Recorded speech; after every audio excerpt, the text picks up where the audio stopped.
I wake up at first light, as I have done for the last 40 years of my life.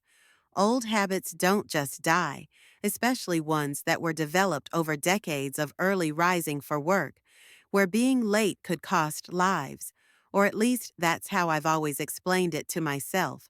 My home in Cliffside is a small one-story cottage bought with the money from the sale of our family nest egg after Howard's death. Modest but with character, as my late husband would say. The perfect place for a woman of my age and position. Exposition, I correct myself every time. The morning ritual is the same. A cup of strong tea, toast with blackberry jam, a newspaper. Although everyone reads the news on their phones nowadays, I stick to the paper version. I like to feel the roughness of the pages under my fingers, inhale the smell of printing ink. Some habits don't change even after 65 years. Today is Tuesday, my delivery day. 3 times a week, I put on a bright red jacket with the Cliffside Rapid Delivery logo on it and deliver food around town. Not for the money, of course. My federal pension and the investments made by Howard are more than enough to live comfortably. I do it to observe the city, the people, so I'm not frozen alone like a fly in amber. I check my phone. 6 orders are already queued up.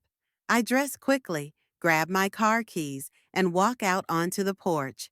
Cliffside is waking up, a small town on the coast, where the waves of the Atlantic crash against the rocky shore with the distinctive noise that gave the place its name.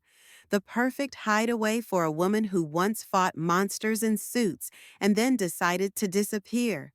My first order of business is breakfast from a French bakery for the Dawson family.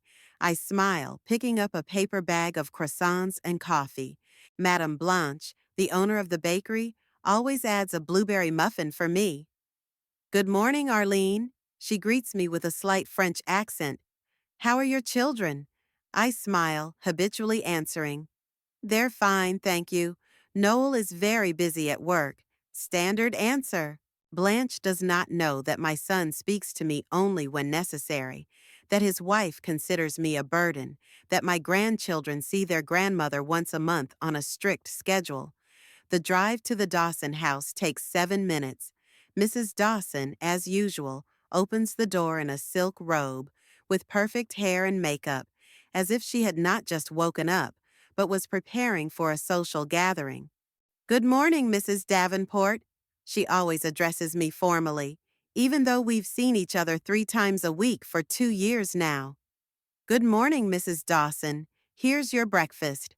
She hands me a tip, always exactly 15%, not a cent more, and always in cash, as if afraid of leaving a digital trail of her generosity. My next order of business is lunch for the local newspaper office. I pass the courthouse on the way, and my heart habitually clenches. 20 years ago, I would have been walking up these steps with a file of documents, ready to fight for justice. Federal prosecutor Arlene Davenport is a menace to corruption and bribery. How many lives have I ruined? How many lives have I saved? Sometimes I think the score is even. My career began in the 80s, when women in federal prosecution were rare. I broke through glass ceilings, sexism, and prejudice. By the 90s, I had developed a reputation as a bulldog, tenacious, relentless, ruthless. My cases involved corruption in the highest echelons of government, senators, congressmen, judges. I wasn't afraid to go against the system. The Hunter case was to be the pinnacle of my career. Elliot Hunter, a rising star in politics, a future state senator, was involved in a scheme to launder money through charitable foundations, a carefully constructed pyramid of bribes and kickbacks disguised as noble causes. Classic. There was enough evidence for an indictment, but not enough for a final verdict. Witnesses recanted, documents disappeared, judges recused themselves. The case fell apart. Hunter got off clean, and a year later, he was a senator. And I got an unequivocal offer to resign. Threats against my family, hints of dirt. which of course was fabricated. At 50, my career was over. Howard insisted on moving. We sold the house in Washington and bought this cottage in Cliffside, where no one knew who I was before. Started a new life. And then Howard died of a heart attack, and I was alone. I pull up to the newsroom. A young reporter named Bryce meets me at the front door. Mrs. D. Dot. He always abbreviates my last name. You're saving us from starving to death. I doubt you would have starved to death in the 20 minutes it would have taken you to walk across the street to the cafe, I remark, but I smile anyway. But then we wouldn't have seen your shining face, he winks, picking up the bags. Bryce reminds me of Noel when he was younger, just as energetic, with a twinkle in his eye. Before ambition overshadowed everything else. By noon, I place my last order and park in front of the house. My phone vibrates, a message from Noel. Don't forget the birthday party, Sunday, 6 p.m. No presents. Typical. Cold, matter of fact, unemotional. No, hi, Mom, or how are you? We used to be close. He was once a boy who was proud of his mama prosecutor, who wanted to follow in my footsteps. And then he met Pearl Hunter at a fundraiser. Pearl is Senator Hunter's only daughter, a spoiled princess with a heart of ice. She saw Noel as a promising young lawyer, a stepping stone in her father's career ladder. He saw her for her connections and prestige. Their marriage was more like a corporate merger than a lover's union, and I became an inconvenient asset that couldn't be gotten rid of completely, but could minimize the damage. Mom, Noel said to me after the engagement, I'm asking you not to mention your past, about your time working for the federal prosecutor's office, about the Hunter case. It's important to my future. I remember looking at my son, tall, handsome, with Howard's eyes and my stubborn chin, and not recognizing him. When had he turned into this cold careerist, willing to sell even the memory of his mother's fight for justice? And who should I introduce myself as? I asked then. Just a pensioner. You work part-time at that delivery place, don't you? That's fine. Just an ordinary life, nothing special. I agreed. For the chance to see my grandchildren, twins Oliver and Ophelia, who were 5 years old at the time. For the phantom hope that someday my son would be the Noel I knew and loved again. Now the twins are 10, and they call me Grandma Delivery Girl.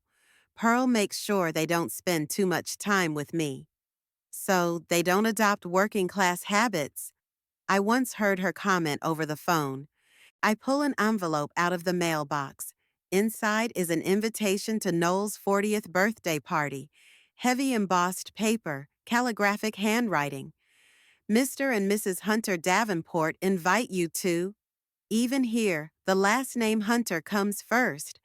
Taking the invitation into the house, I sit down in a chair and look at the pictures on the mantelpiece. Noelle in her law school graduation gown. Me in the black robe of a federal prosecutor. Howard with a fishing trophy. The twins on the day of their baptism. My gaze stops on an old framed newspaper clipping hidden behind the photos. Federal Prosecutor Davenport indicts high-ranking officials. I remember that day, the feeling of righteous anger, the certainty of victory, the faith in the system, a naive faith as it turned out later. The phone rings. It's an unfamiliar number. Arlene Davenport speaking. Mrs. Davenport, this is Chloe Reed from ATN. We're preparing a documentary on the landmark anti-corruption cases of the 90s and would very much like to interview you about the Hunter case. My heart skips a beat. After all these years of silence, after all this effort to stay in the shadows, I apologize, Ms. Reed, but you've made a mistake. I do not give interviews. But, Mrs. Davenport, your work has been of great importance to... I'm not the Arlene Davenport you're looking for. I'm sorry. As I hang up the phone, I feel my hands shaking. They found me. 15 years later, they still remember. The Hunter case hasn't been forgotten. A conversation with Howard after my retirement comes to mind. "You did the best you could, Arlene," he said, squeezing my hands in his. "Some people are too powerful to be held accountable. At least for now." "It's not fair," I cried then, probably for the first time in years. "Justice is a marathon, not a sprint," Howard replied. "Sometimes you have to back off so you can come back stronger later." I never came back. I resigned myself to it, backed down, let myself be buried alive in that quiet seaside town. And now the past is knocking at the door. The phone rings again, Pearl's number this time. I take a deep breath before answering it. "Yes, Pearl? Arlene?" Her voice is as cold as usual. "I'm calling to remind her of the dress code for Noel's birthday party. Cocktail dresses, nothing too bright or plain." Her pause says more than words. She's afraid I'll embarrass them with my appearance. "I remember, Pearl. Thank you for reminding me. And please don't mention your, delivery job. There will be important people there.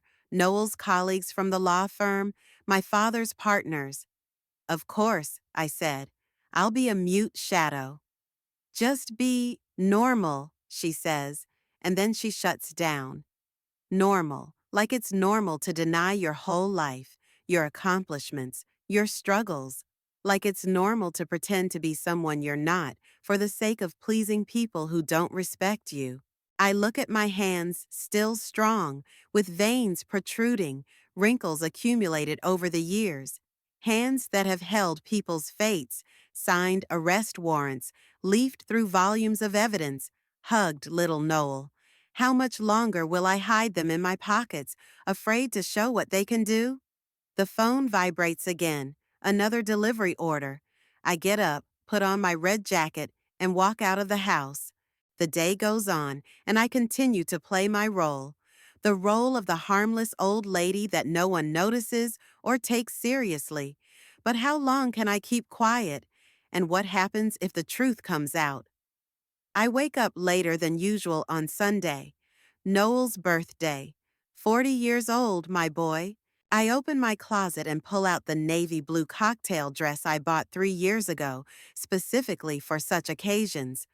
The rare family gatherings where I'm assigned the role of quiet, inconspicuous mother-in-law. "Nothing too flamboyant or plain?" I think of Pearl's words. Well, this dress meets her requirements, neither flashy nor plain, just faceless, like my current role in my son's life. I try it on in front of the mirror. It still fits well. Years of cycling have helped keep me in shape even at 65. His face looks tired, but his eyes? The eyes are still the same, attentive, keen, seeing through. The eyes of a federal prosecutor who doesn't believe a word the defendant says.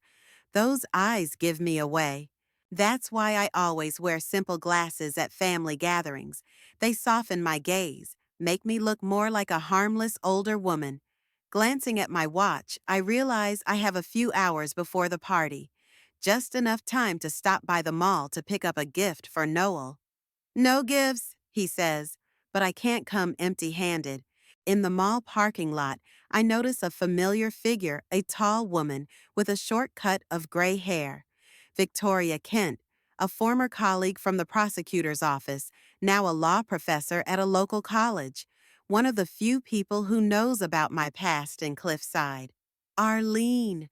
Her voice is as energetic as it was 20 years ago. What an unexpected meeting. We embrace. Victoria smells the same light citrus scent, a scent I associate with long nights of trial preparation, with binders of documents and coffee in cardboard cups. We settle into a small cafe. Victoria orders a double espresso.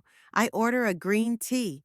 "How's your quiet life in exile?" she asks offhandedly. "It's measured, calm, sometimes a little too much. Still playing invisible to your son's family?" I sigh.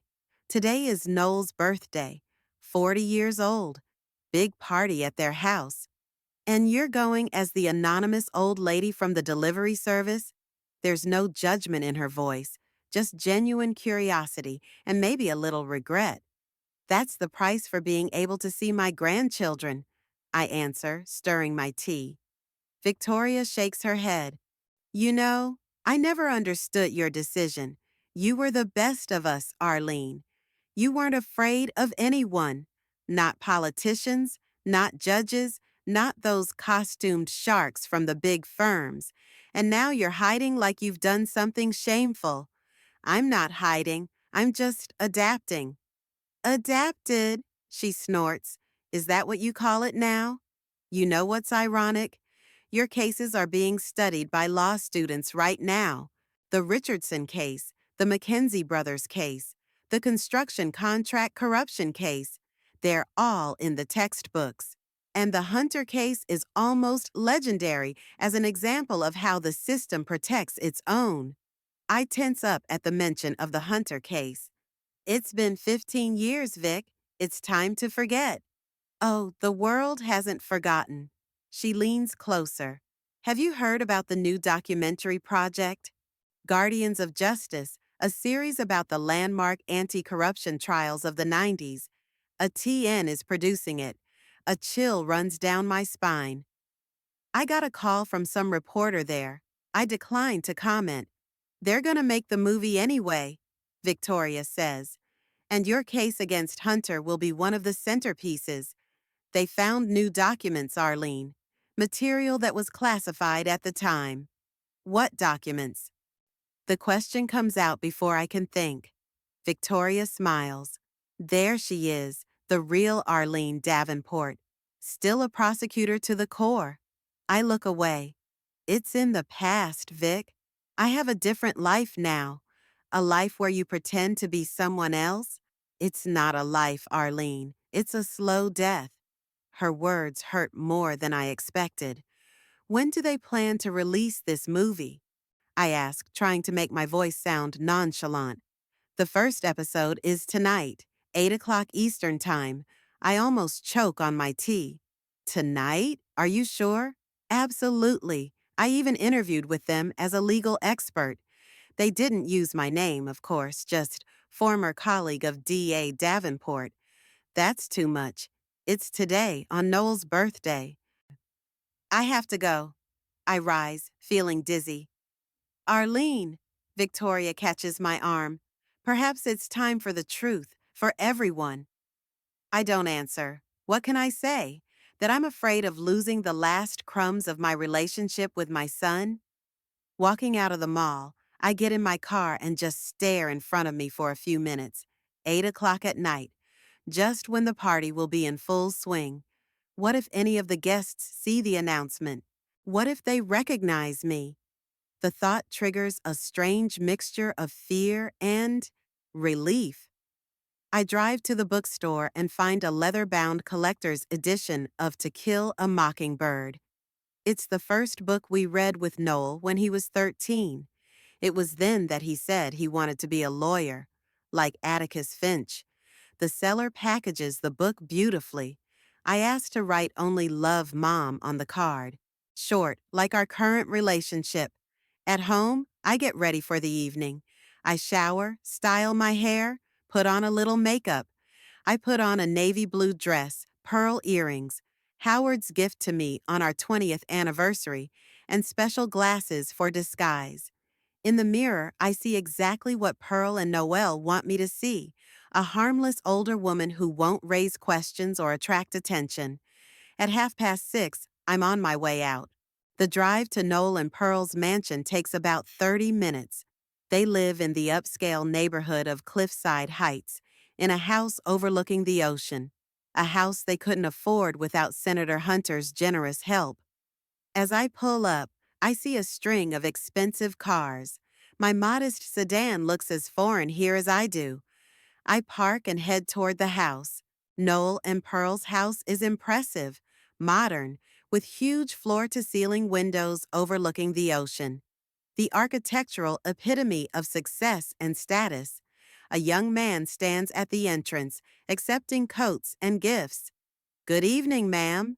He extends his hand. I can take your gift. Thank you. I reluctantly hand over the book.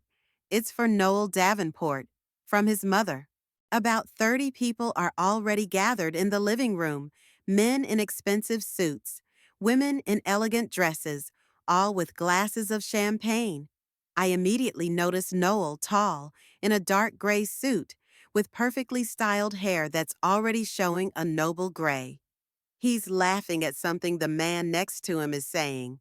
Next to him is Pearl, a slender blonde in a champagne-colored dress with a string of perfect pearls around her neck. She's holding the hand of an older man, her father, Senator Elliot Hunter. I feel like I'm going to be electrocuted. Hunter, here. I hadn't prepared myself to see the man I tried to send to prison 15 years ago. He hasn't changed much, the same charismatic smile, the same commanding gaze. A little more wrinkles, a little more gray hair, but still the same aura of a man used to getting what he wants. I take a deep breath and head toward my son. Noel nods when he notices me, but he doesn't interrupt the conversation. Pearl turns to me with a strained smile. Arlene, you're here, she says in a tone that mixes surprise with disappointment. How nice. I wouldn't miss my son's birthday, I reply, trying to keep my voice warm. Sure, sure. She gives me an appraising look. It's a nice dress, classic. She makes it sound almost like an insult. Finally, Noel walks over to me. Mom, he gives me a brief hug. I'm glad you could make it. Happy birthday, darling. I want to say more, but the words stick in my throat. Let me introduce you to some of the guests, Noel says, but I realize it's just a courtesy. Of course, I smile. Later, he adds and steps back, returning to the interrupted conversation. I stand alone in the middle of the room, feeling invisible. Pearl has already turned away, busy talking to the elegant woman in the emerald dress. Finally, a waiter approaches me with a tray. Champagne, ma'am? Thank you. I take the glass, grateful for any interaction. Are you Noel's mom? He asks me out of the blue. I look at him in surprise. Yes, how do you know? You have the same eyes. He smiles. And a similar chin line. This observation touches me. Someone still sees the connection between me and my son. Thank you, I say quietly. I walk slowly around the room, looking at the pictures on the walls. Noel and Pearl at the wedding, the twins, family portraits with Pearl's parents. Not a single picture of me or Howard. Are you looking for yourself in these pictures? Comes from behind me. I'm afraid it's useless. I turn around and see an older woman with short gray hair and shrewd eyes. I'm Eleanor Fisher, Aunt Pearl. She introduces herself. And you must be Noel's mother, Arlene Davenport. I know, she shakes my hand with unexpected strength. My niece has mentioned you, infrequently. Curiosity shines in her eyes. Pearl told me you work for the delivery service? Yes, she did. I smile strainedly. That's odd. She tilts her head. You don't have the hands of a manual laborer. And your demeanor, unusual for a delivery boy. I tense up. This woman is too observant. I wasn't always a courier, Mrs. Fisher. Of course not. She sips her champagne. What were you before, Mrs. Davenport? Before I can answer, Pearl comes up to us. Aunt Eleanor.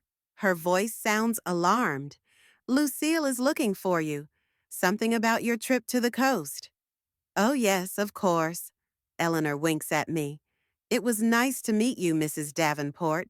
Pearl gives her aunt a glance, then turns to me. Arlene? Her voice turns icy. I hope you're not boring the guests with stories about your career. We were just getting acquainted, I answer calmly. Good. She looks around the living room. Dinner is about to begin. Your place is at the far end of the table, next to Noel's grandmother. I feel a pang of resentment. They put me with Howard's mother, 80-year-old Agatha, who suffers from dementia. The perfect way to isolate me from meaningful conversations. Of course, Pearl. Thank you for your concern. She's not being sarcastic. Oh, and one more thing, she adds, leaning closer. Please don't mention your job at the delivery service to Dad. It's so awkward. Awkward? I can't contain my surprise. Awkward how? Well, she wrinkles her nose. Your age, your situation. It's like we can't provide for you, like we're letting Noel's mother work as a food delivery girl at her age. I can feel the color pouring down my face. I don't work because I need the money, Pearl, and not to maintain the illusion of your generosity. Of course, of course. She waves it away. Just don't bring it up, okay? Tonight's a big night for Noel. Many of his colleagues are here, potential partners in the firm. Dad's brought some influential people. I nod, not wanting to continue this conversation.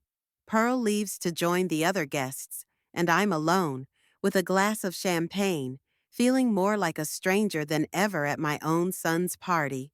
Noel's 40th birthday dinner was going exactly as I'd expected.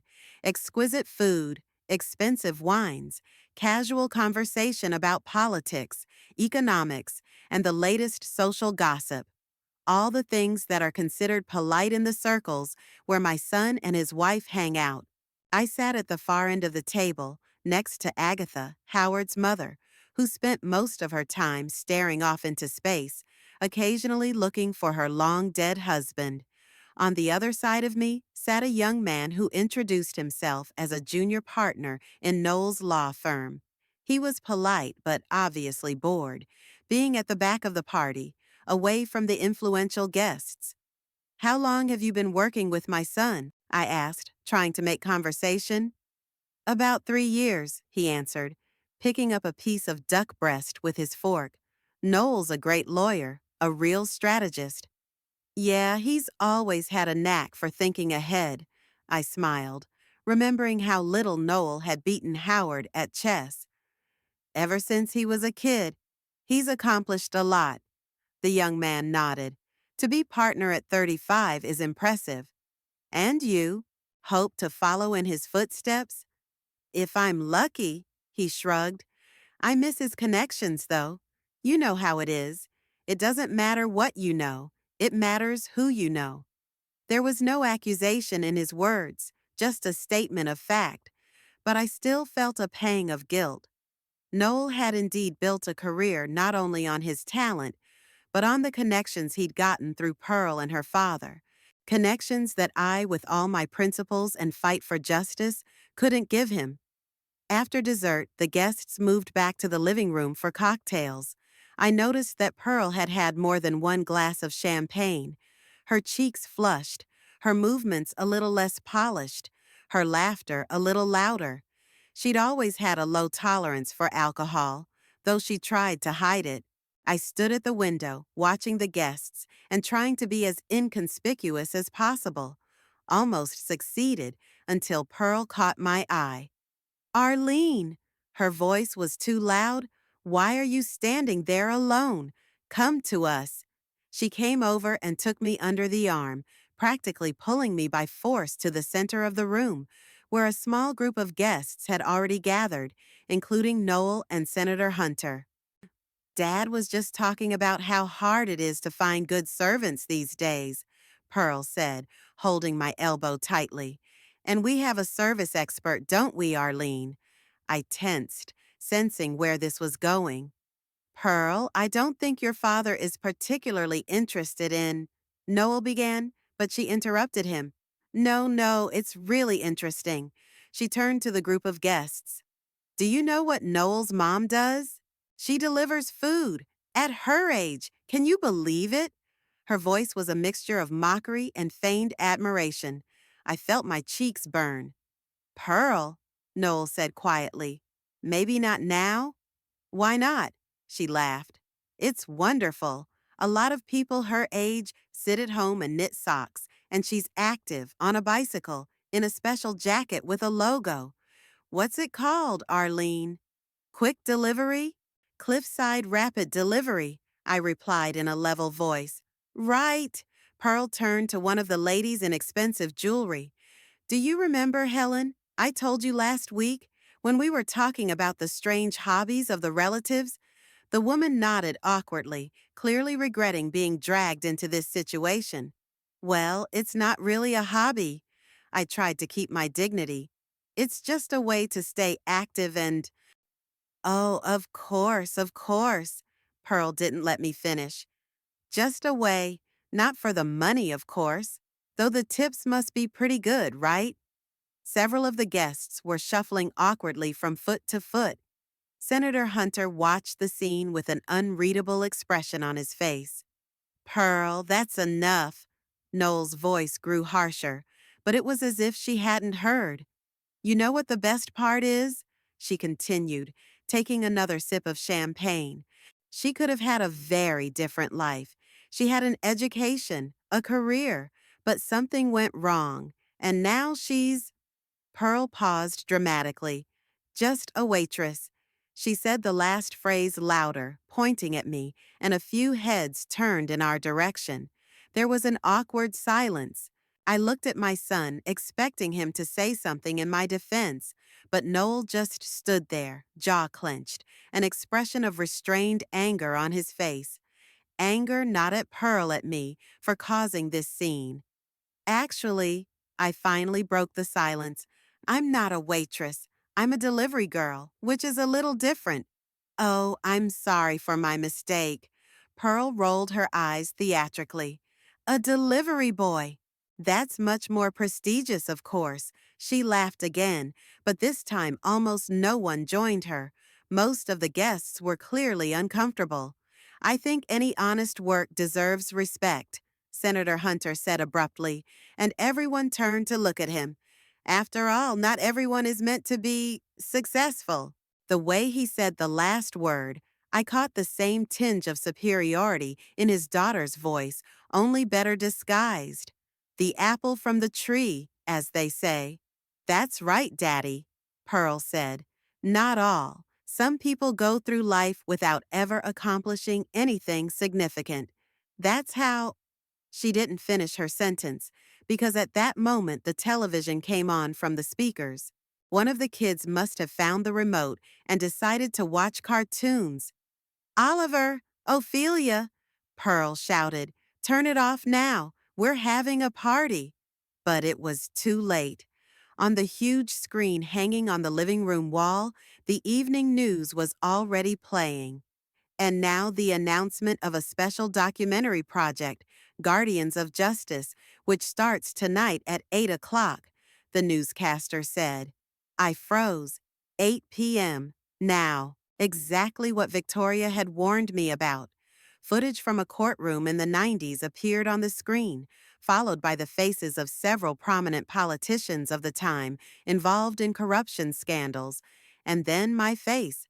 A young Arlene Davenport, in a strict federal prosecutor's suit, with a determined expression on her face, walking out of the courthouse.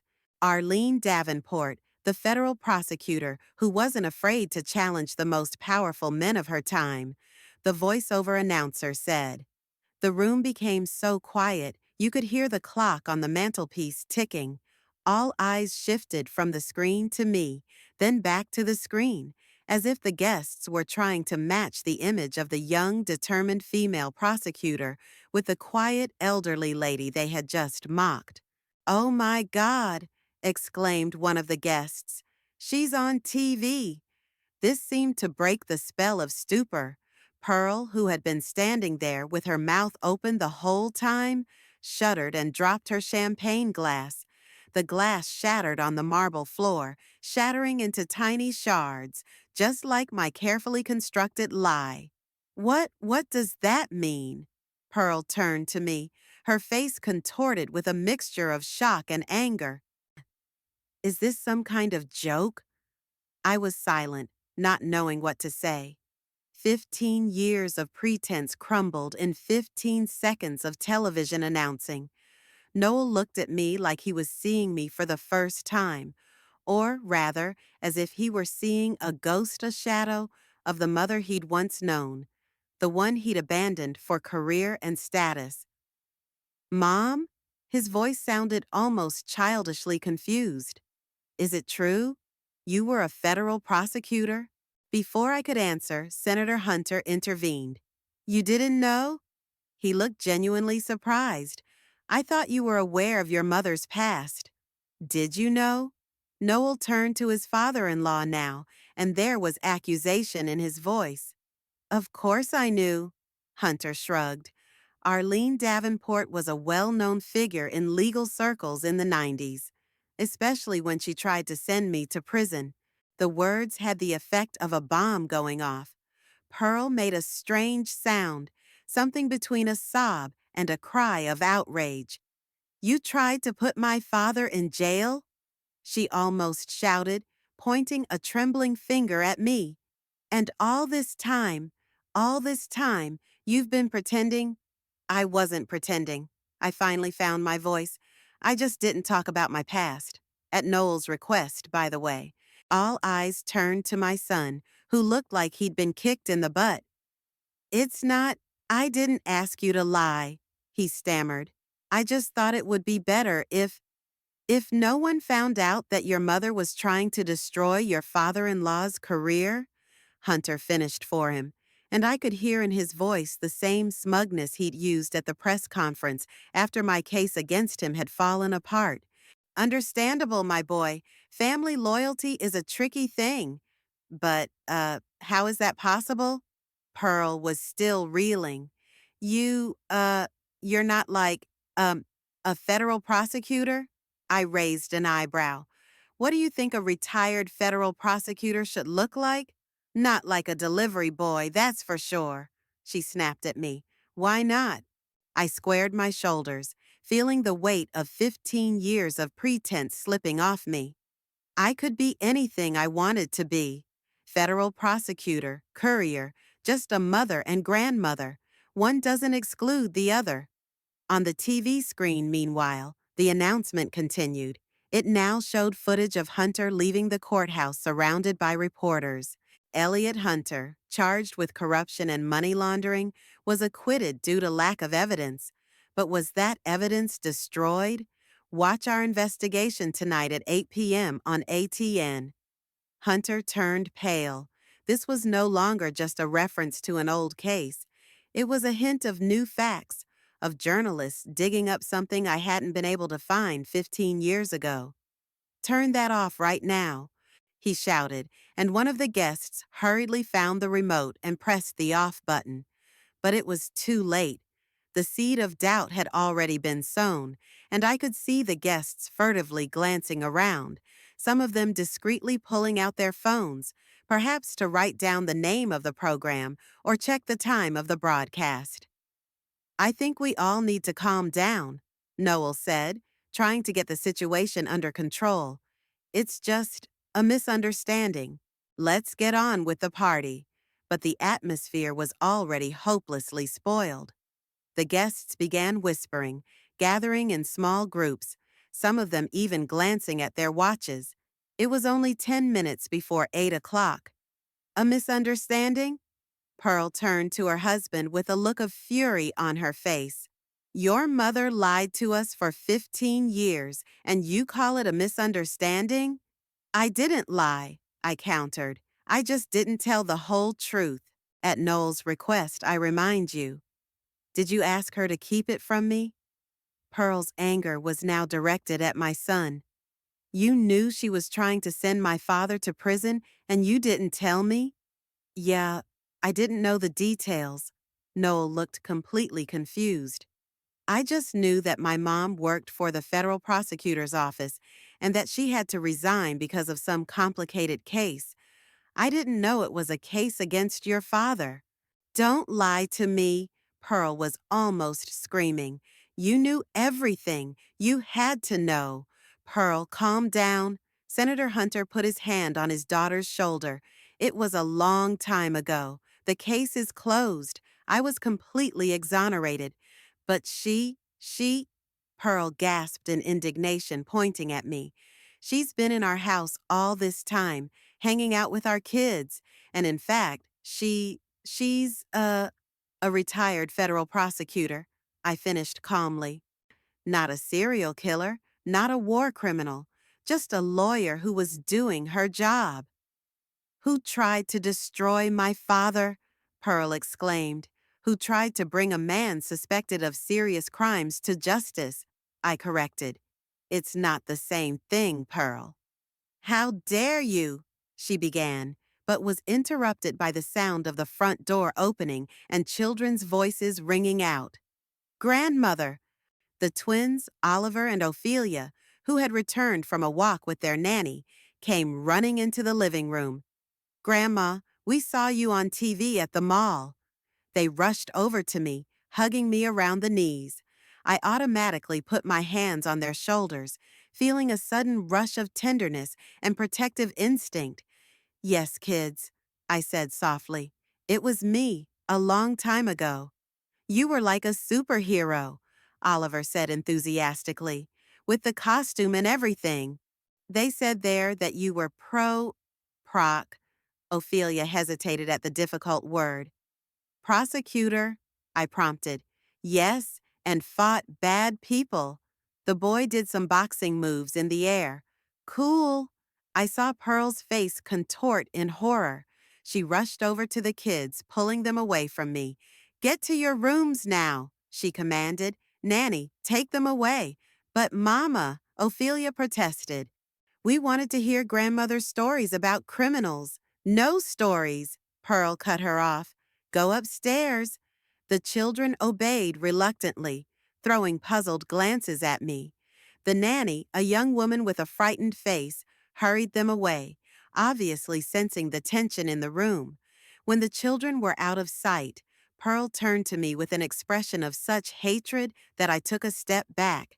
Do you see what you've done? She hissed. Now they're going to ask questions. They're going to think that their grandfather that he's a criminal? I raised an eyebrow. Is that the word you're looking for, Pearl? Enough. Senator Hunter's voice sounded like a whiplash. This is getting absurd. Arlene, I think you'd better go. Yes, Pearl seconded him. Get out, now. I glanced at Noel, expecting him to intervene, to say something in my defense, but he remained silent, staring at the floor. Noel, I called softly, do you want me to leave too?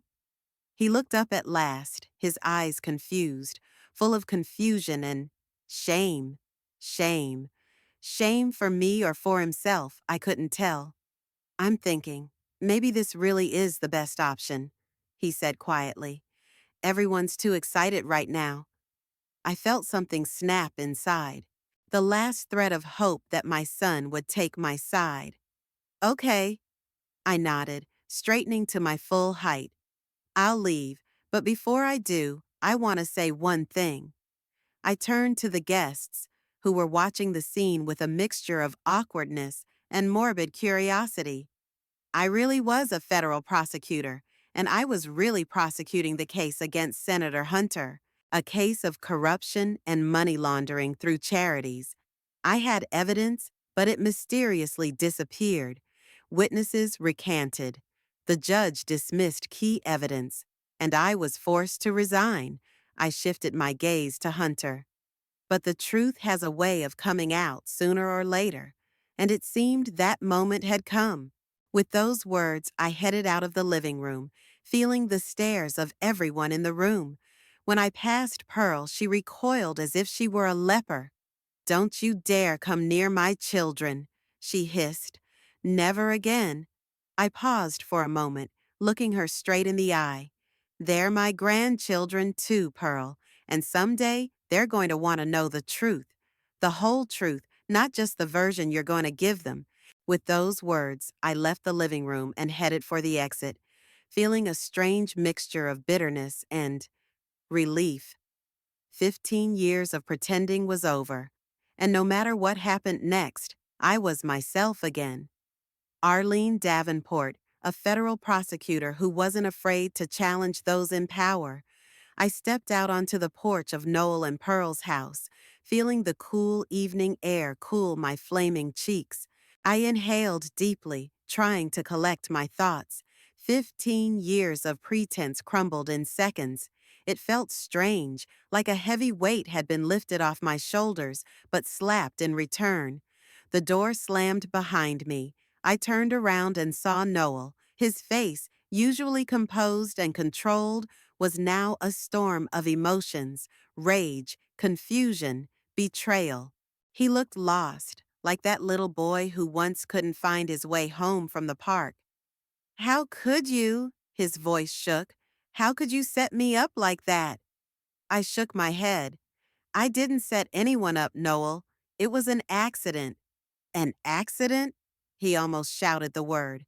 "You spent 15 years hiding the fact that you were trying to put my wife's father in prison, and then it comes out at the worst possible moment, at my birthday party, in front of all my colleagues and partners, and you call it an accident?"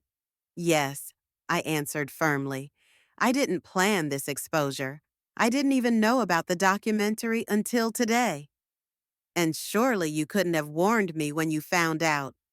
His eyes narrowed. "Give me at least a chance to prepare?" That question caught me off guard. Really, why hadn't I called Noel right after I'd talked to Victoria? Maybe a part of me wanted this exposure, wanted the truth to finally come out? "Yeah, I wasn't thinking," I admitted. "Things were moving too fast." "You didn't," he grinned bitterly. "Just like when you decided to go after Hunter. Do you ever think about the consequences, Mom?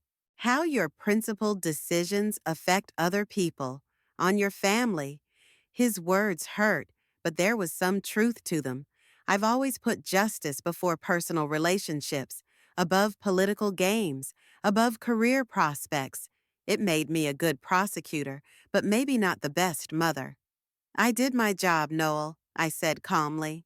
"I investigated crimes and filed charges when I found enough evidence, without regard to names or status. That's how I was raised, and that's how I raised you." "You prosecuted Elliot Hunter," he exclaimed. "The man who is now my father-in-law, my wife's father, the grandfather of my children. Do you have any idea the position you put me in? Do you have any idea what position you put me in when you asked me to hide my identity, my career, my entire past life?" I objected. "You made me ashamed of who I was, Noel, what I lived and what I believed in.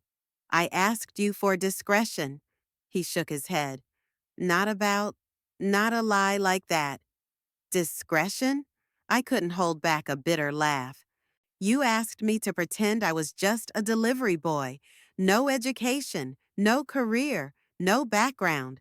You were ashamed of me, Noel. Admit it." He looked away, and that was more eloquent than any admission. "I wanted to protect my family," he finally said. "My marriage, my career." "From your own mother?" I shook my head. "From the truth that I'd fought corruption? That I was trying to hold people who thought they were above the law accountable?" "You don't understand." He ran his hand through his hair, a gesture I remembered from his teenage years. "The world isn't black and white, Mom. Not everyone you went after was a comic book villain, and not all of your crusades were justified." "Hunter's case was justified," I said firmly. "I had proof. Real proof, Noel. Documents, witness statements, bank statements. It all pointed to money laundering through charities." "But the court acquitted him," Noel reminded me.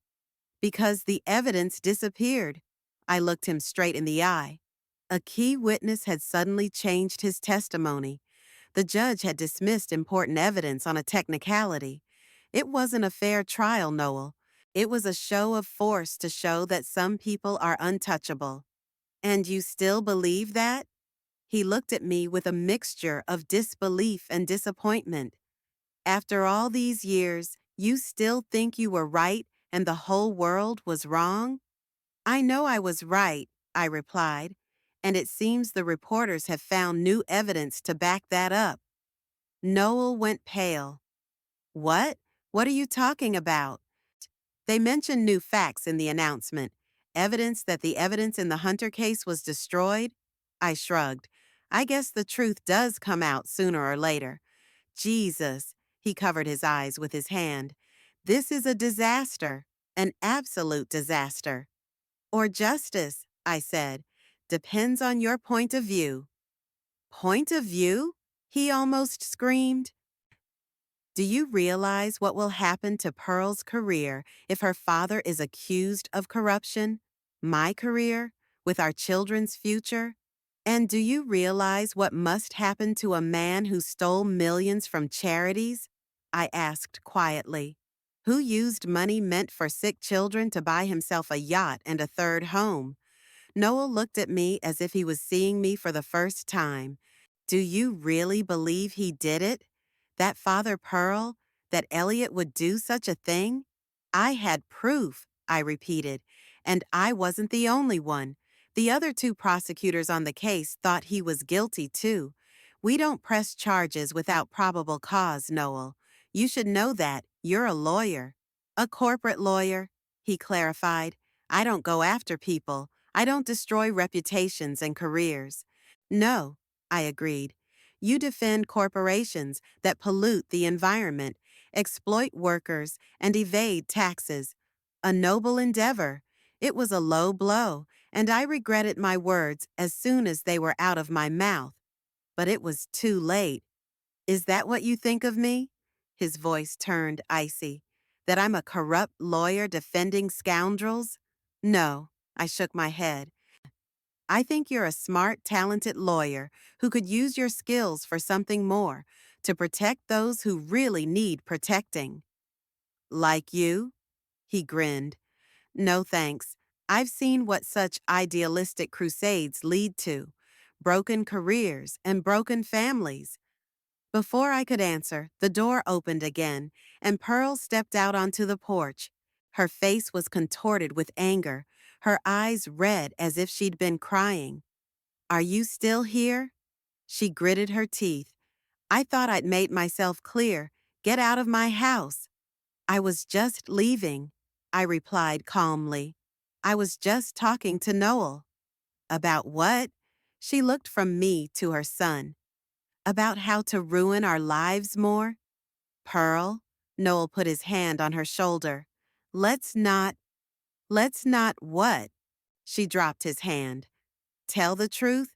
About your mother being a lying, vindictive woman who pretended to be someone else for 15 years, infiltrated our family, and now she's trying to destroy my father? I'm not trying to destroy anyone, I said.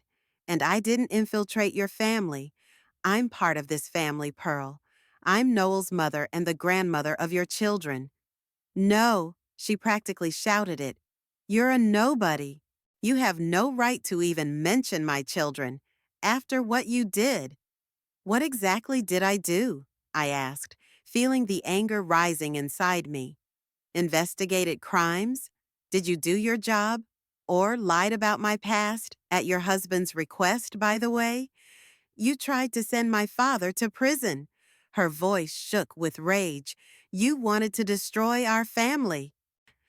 I was trying to bring to justice a man who I deeply believe has committed serious crimes, I replied. That was my job, Pearl, not a personal vendetta. I didn't even know you existed then. But you knew when I married Noel. She narrowed her eyes. You knew, and you kept up the pretense anyway. Coming to our house, hanging out with my father, playing with my children. How could you be so hypocritical? I was doing what my son asked me to do. I looked at Noel, to keep the peace in the family, to be able to see my grandchildren. It was a compromise I made out of love for him. Love? Pearl made a sound like laughter. If you really loved Noel, you would have disappeared from our lives the moment you found out who I was. You wouldn't have put his career at such risk. There was a cruel logic in her words that made me wonder. Had I really stayed in Noel's life out of love? Or out of a selfish desire not to lose touch with the only loved one I had left after Howard's death? Maybe Pearl was right about something. Maybe you were right, I admitted. Maybe pure love would require sacrifice. But I'm no saint, Pearl. I'm just a mother who didn't want to lose her son. Well, now you've lost him. She smiled a cold, gloating smile. Completely, right, Noel? My son stood between us, pale and tense, like a tightrope walker balancing over a precipice. Mom, he said at last, his voice sounding tired. I think you really ought to go. This isn't the time for— For what, Noel? I interrupted. For the truth, for an honest conversation. When will that time ever come? Never. Pearl cut me off. We have nothing to talk about with you. You betrayed our family. You lied to us for years, and now you're trying to justify it with some high principle? I'm not making excuses. I shook my head. I'm just telling you the truth. The Hunter case wasn't a mistake or a personal vendetta. It was a serious investigation based on real evidence. Enough! Pearl covered her ears with her hands. I don't want to hear any more of your lies. Go away. Get out of our lives forever. At that moment, there was a noise outside the gate of the house. We all turned around and saw several cars parked at the curb. People with cameras and microphones were getting out of them. Oh my God, Noel whispered. The reporters. What? Pearl stared in horror at the approaching crowd of reporters. How did they know? Who told them? No one told them, I replied. They saw the announcement of the documentary and put two and two together. I'm sure there aren't many Arlene Davenports in town. You! Pearl turned to me with an expression of pure hatred. You planned this. This is your revenge. Don't be silly. I shook my head tiredly. I don't control the actions of journalists, and I certainly didn't plan any revenge. But Pearl wasn't listening. She turned to Noel, grabbing his arm. Do something. Stop them. They mustn't interview her. They mustn't stir up this story. Noel looked lost, not knowing what to do. A small crowd of journalists had already gathered outside the gate, trying to enter the grounds. The guard was holding them back, but it was clear that it wouldn't last long. Mrs. Davenport, shouted one of the reporters. Arlene Davenport, can I ask you a few questions about the Hunter case? Have you seen the documentary Guardians of Justice? Shouted another. What do you think of the new evidence? Is it true that you were forced to resign under duress? How do you feel about your son being married to the daughter of the man you tried to send to prison? The questions came one after another, overlapping each other. I stood still, feeling the past and present collide in some surreal drama. We should call the police, Noel said, pulling out his cell phone. This is private property. They have no right to. Don't call the police. I put my hand on his wrist. It would only draw more attention. I'll talk to them. What? Pearl looked as if I'd suggested setting the house on fire. You won't talk to them. You're not doing any interviews. Pearl's right, Noel suddenly agreed. Any comments you make will only add fuel to the fire, especially now that you're, emotionally unstable. Emotionally unstable? I couldn't believe my ears. You think I'm unstable because I don't want to keep lying? I think you're unstable because you're willing to destroy your son's career and your grandchildren's future for some abstract justice, he replied harshly. Think for once, not about your principles, but about us, about your family. His words hurt more than all of Pearl's anger, because there was some truth in them. I've always put truth and justice before personal relationships, even when it hurt the people closest to me. Okay, I said finally. I won't do the interview, at least not today. And tomorrow, Pearl added immediately. And the day after that. Never, do you understand? Never. I didn't answer. We all knew that was an unrealistic demand. The story had already gotten out, and no amount of inhibitions could put it back in the bottle. At that moment, the front door opened again, and Senator Hunter stepped out onto the porch. He looked collected and in control of the situation, despite the scandal unfolding around him. "What's going on here?" he asked, looking around at the three of us. "The reporters, Dad." Pearl pointed to the gate. "They want to interview her." Hunter looked at me, and something flashed in his eyes for a moment. Fear? Respect? Before the mask of smugness returned to its place. "Arlene," he nodded, "I didn't think we'd be on opposite sides of the barricades again after all these years." "I didn't plan on it either, Senator," I replied. "But as they say, the truth will always find its way out." "Truth," he grinned. "That's an interesting concept. What you think is true and what is true in reality are not always the same thing. In this case, I think the documentary will shed some light on what is true," I said. "This movie is nothing more than sensationalist journalism," he dismissed. "Speculation and conjecture backed up by dubious sources. I don't think we should give it much credence." "We'll see," I shrugged. "I was going to leave anyway." "Good idea," Hunter nodded. "I'll take care of the reporters. I have a lot of experience with the press." "I'm sure you do." I turned to Noel.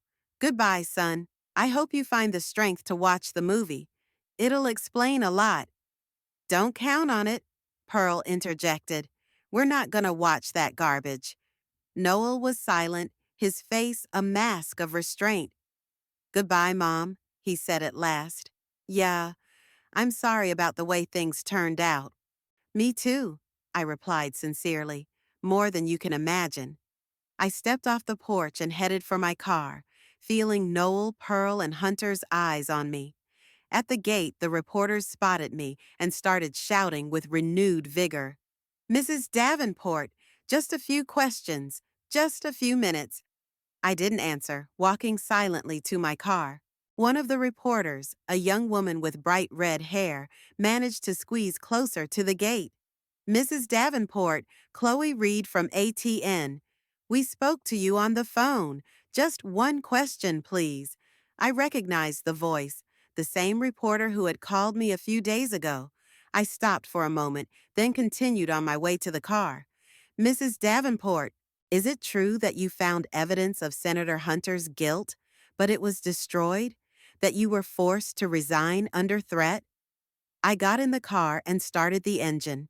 In the rearview mirror, I saw Hunter come down from the porch and head toward the reporters, confident, with a duty smile on his face, ready to give his version of events, to refute the accusations, to turn the story around so that he came out of it a hero instead of a villain, like he'd done 15 years ago. But this time, something was different. This time, I had nothing to lose. No career, no illusions of family well-being. Nothing but the truth. I drove out of the gate, slowly making my way past the crowd of journalists. Some of them followed me, continuing to shout questions. Chloe Reed ran beside the car, holding a microphone. "Mrs. Davenport, will you be interviewed for our next episode? We have new evidence, documents that prove you right." I slowed down, looking at the young journalist in the rearview mirror. The same fire burned in her eyes that once burned in mine, a thirst for truth, a desire for justice, a belief that the system could and should work properly. "The documents that prove you right." Those words echoed in my head as I pulled onto the main road, leaving behind Noel's house, the journalists, and 15 years of pretense. The ATN studio was in a glass business center 20 minutes from my house. I stood in front of the mirror in the dressing room while a young girl applied light makeup. "Not for beauty, for the camera," she explained, "so that my face wouldn't shine under the spotlight, so that my features would look clearer." "You haven't changed at all," she said, taking a step back and assessing the result. "Just like in the old photographs, only 20 years older?" I smiled. "I was going to say more mature," she said, embarrassed. "Same eyes, very expressive. The same eyes. the federal prosecutor's eyes that I'd spent so long trying to hide behind unnecessary glasses. Now they looked at the world openly again, without mask or pretense. It had been a week since that night at Noel's birthday party, a week that changed my whole life.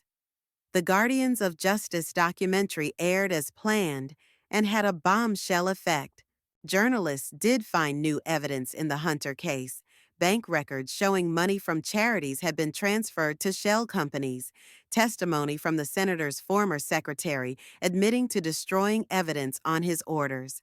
Everything I had suspected 15 years ago had been documented. I had been proven right, but I felt no joy, only fatigue and bitterness at the years I'd wasted, at the ruined relationship with my son. "We're ready to begin, Mrs. Davenport." Chloe Reed, the red-haired journalist who had been following me outside Noel's house, peeked through the dressing room door. She was the one who'd convinced me to be interviewed for the second episode of the documentary. "Are you okay?" "Yeah," I nodded, standing up. "I'm fine." "Great," she smiled. "I just wanted to thank you again. I know it's not easy for you to revisit the past, especially with the family circumstances." Family circumstances. Such a delicate definition for a complete breakup with your only son. Noel hasn't returned my calls since that night, wouldn't answer the door when I arrived. I learned from the twins' nanny that Pearl had forbidden the children to even mention my name. "I'm not doing this for me," I told Chloe. "I'm doing it for justice, for all those people who should have gotten money from charities instead of yachts and mansions." "That's why you're a real hero." She squeezed my hand. "Come on, they're waiting for us." The studio was flooded with bright light. 2 chairs, between them, a small table with a carafe of water. Cameras, cameramen, sound engineers, a whole team of people gathered to record my testimony about the events of 15 years ago. They helped me put on the microphone and sat me in a chair. Chloe sat across from me, reviewing her notes. "We will record nonstop," she explained. "Then we will select the best moments during editing. Just speak naturally, don't look at the camera. Talk to me." I nodded. Strangely, I didn't feel nervous. It was like I was returning to something familiar. Public speaking, defending my position, fighting for the truth. It's what I've always been about. "We start in 3, 2, 1. The director signaled, and Chloe smiled at the camera. With us today is Arlene Davenport, a former federal prosecutor who 15 years ago prosecuted the case against Senator Elliot Hunter, she began. "A case that many consider a watershed moment in the history of the fight against corruption at the highest levels of government. Arlene, thank you for agreeing to this interview." "Thank you for the invitation," I replied. "Can you tell me how the investigation of Senator Hunter began?" I took a deep breath, sinking into my memories. It started with an anonymous letter, an envelope with no return address, and inside were copies of bank records showing strange transfers of funds from the Hope for Children charity to a company that, as it later turned out, belonged to Senator Hunter's brother-in-law. The amounts were substantial, hundreds of thousands of dollars. "And you launched an investigation based on those documents?" "Not immediately. First, we authenticated them, made sure they weren't forgeries. Then we started tracking the money. It led us to a whole network of shell companies, through which funds were withdrawn from several charitable foundations associated with Hunter." Chloe nodded, making notes. "What happened next?" "We collected evidence. We interviewed witnesses, examined documents. The deeper we dug, the more serious the allegations became. It wasn't just embezzlement of charitable funds, but bribery, money laundering, tax crimes." "And you had proof of all this?" "Yes." I looked firmly into the camera. "We had proof. Documents, witness statements, bank statements, enough to press charges and take the case to trial." "But something went wrong." Chloe stepped forward. "What was it?" I paused, remembering those days. The feeling that the sand was slipping from under my feet, that the system I'd put so much faith in was turning against me. First, a key witness suddenly changed his testimony. The former financial director of the Hope for Children Foundation, who had initially cooperated with the investigation, suddenly stated that he was mistaken, that all the transfers were legal. Then some of the documents from the case file disappeared. They simply evaporated from a locked safe. And when we got to court, Judge Bradford dismissed half of the remaining evidence on a technicality. Judge Bradford, who we now know received large sums of money from companies connected to Senator Hunter, Chloe added. Exactly, I nodded. We didn't know that at the time. It was your journalists who dug up this information. How did you feel when the case fell apart in court? That's an unexpected question. No one has ever asked about my feelings, only about facts, evidence, legal aspects. Anger, I answered honestly after a pause. Disappointment, a sense of betrayal by the system I'd trusted, the one I'd dedicated my life to. I knew Hunter was guilty.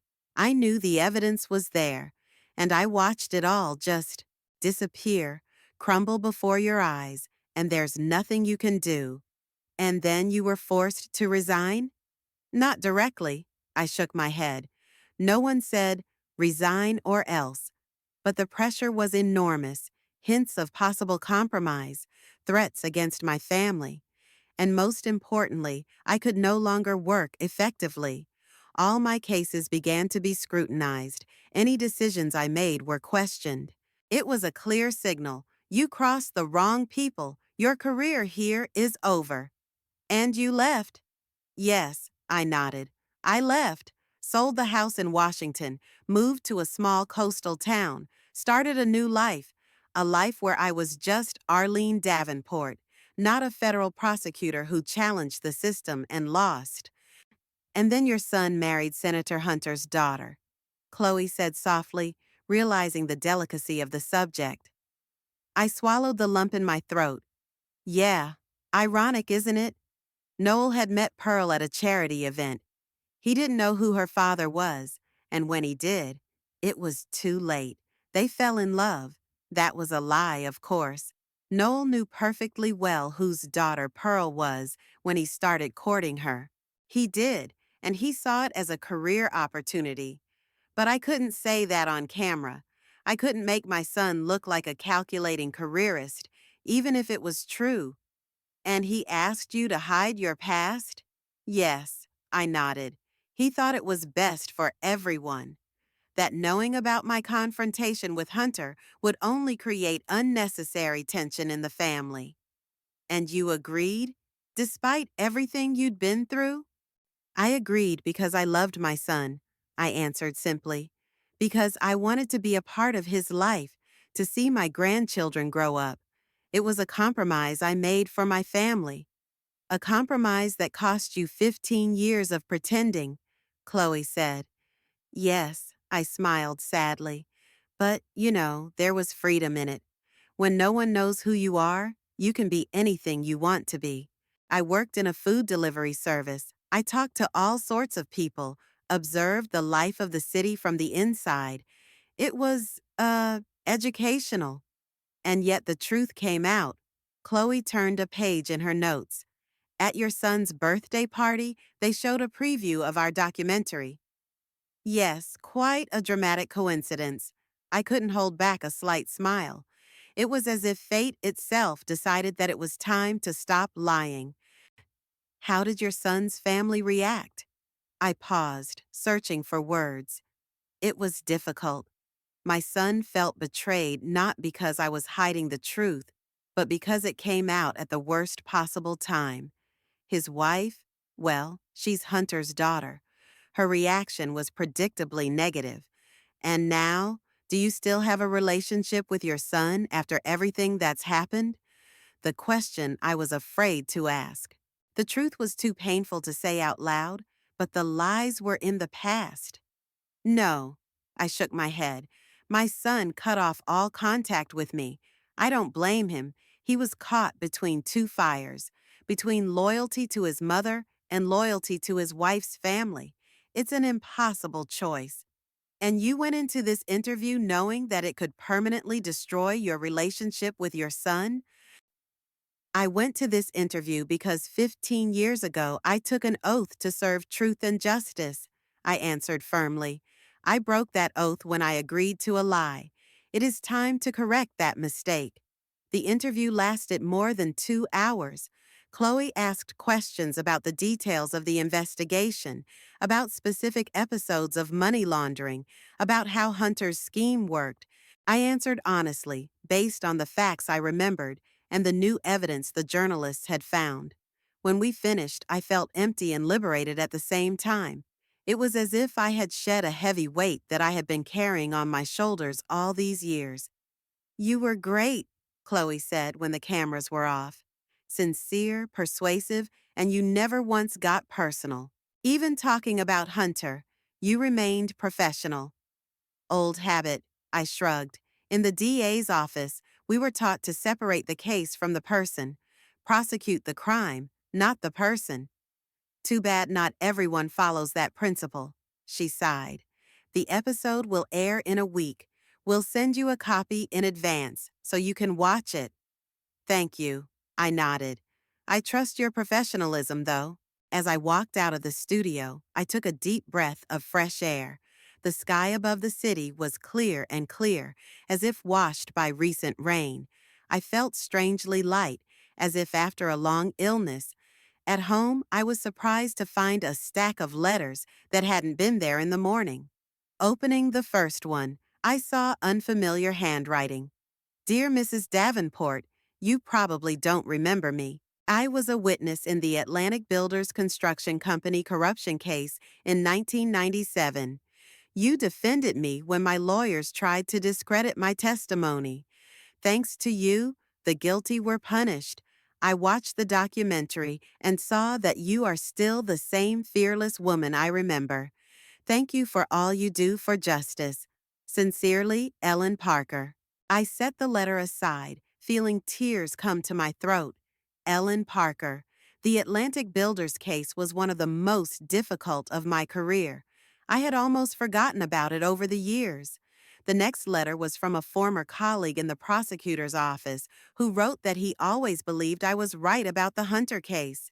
Another was from a law student who called me an inspiration to a new generation of lawyers. Letters came in throughout the week, from former colleagues, from witnesses in old cases, from ordinary people who had seen the documentary and saw it as a story of fighting for justice against the system. When the second episode of my interview came out, the reaction was even stronger. The phone was ringing off the hook with calls from journalists wanting more commentary. The mailbox was full of letters, and in the city I was now recognized, not as the delivery woman, but as Arlene Davenport, the federal prosecutor who fought corruption and didn't give up even when the system turned against her. There was also a letter from Noel, short, formal. Mom, I saw your interview. I understand your position, but I can't accept it. Please respect our decision with Pearl and don't try to contact us or the children. Perhaps sometime in the future we can find a way to repair the relationship. But right now, the wound is too fresh. Noelle. I reread those lines over and over again, feeling the pain of loss, but also a glimmer of hope in the words, someday in the future. Not a door slammed shut forever, but a window left slightly ajar. A month after the documentary came out, I received an unexpected offer from the local university's law school. They were offering me a position as a guest lecturer, a course on law enforcement ethics and anti-corruption. Your experience and principled stance would be invaluable to our students, wrote the dean of the faculty. I accepted the offer almost without hesitation. The opportunity to pass on my experience to the younger generation of lawyers, to tell them not only about the letters of the law, but also about the spirit of justice and the importance of principles even in the most difficult situations. This was exactly what I wanted to do. My first lecture drew a full audience. The students listened with bated breath as I talked about real cases from my practice, about complex ethical dilemmas, about the importance of not losing one's moral compass, even in the most confusing legal mazes. After the lecture, a young girl came up to me with a notebook in hand. Professor Davenport, she smiled shyly. I wanted to ask, do you have any regrets for going against the system, even knowing you might lose? I looked at her, young, full of idealism, with the same fire in her eyes that had once burned in mine. You know, I smiled, the only thing I regret is the 15 years I let fear and compromise make me hide who I am. Everything else, all the battles, all the defeats, all the losses, it's a price worth paying for the ability to look in the mirror and recognize the person who stares back. The girl wrote down my words, nodded with a serious look, and left, while I remained standing at the pulpit, looking at the empty auditorium. At that moment, I realized that I was starting a new chapter of my life, a chapter in which I was myself again, Arlene Davenport, not just a mother and grandmother, not just an elderly delivery woman, but a person with principles, with a story, with a voice worth hearing. I gathered my notes, walked out of the auditorium, and headed for the exit of the building. It was a clear spring day ahead, and for the first time in years, I walked with my head held high, not trying to blend in with the crowd, not trying to be inconspicuous. I was Arlene Davenport, and I wasn't hiding it anymore.